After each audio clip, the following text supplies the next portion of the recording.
I'm Tiffany, and this next video is all about using the AirSync app to cast your device wirelessly. This video is all about using the AirSync app.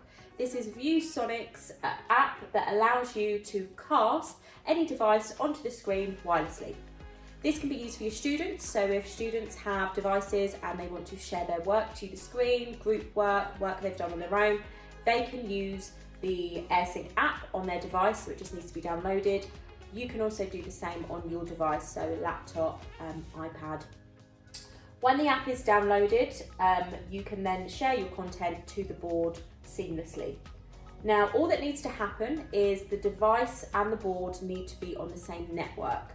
So we'll begin by tapping on the AirSync app. Now, when you bring up the app, you'll get this display page. It will also give you the name for this particular board that you're going to be sharing to. This can be changed.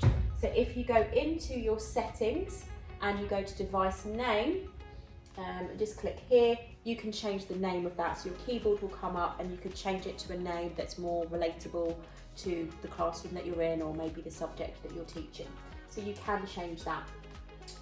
Here it's going to give you a display code which you're going to enter into your device, and it's also going to give you a one-time password that changes each time. There is also a quick connect, so if you had a device, maybe like an iPad or something a bit smaller, you could actually take a QR code there.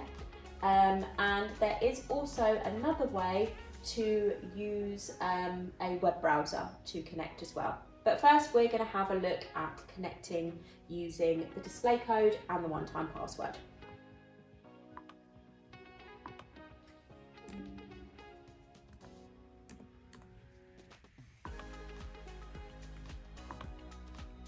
Now, once you've connected your device, you have the option to accept that device onto the screen, to choose what you're sharing, so whether that's your entire screen, a window, or a screen extension. So we'll do my entire screen, so you click on here and then you put share. You can also tick the box to share computer audio.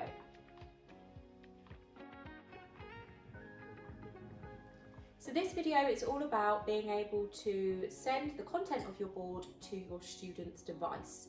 So if they have a device with the AirSync sender application on it, they can have content sent to their device.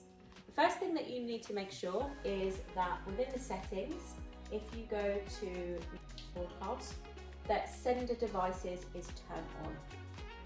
When that is turned on, the student is then able to connect using the one-time passcode and the display code. They will enter their name and they will say that they want to receive the screen. So instead of sharing, we don't want to share, we want to receive, they will press receive. So now that you can see, the content of my board is now on the student's device. So they can see clearly what we're displaying without having to look at the board. They can just use their device to see. Thank you for watching this video, and I hope that you found it useful.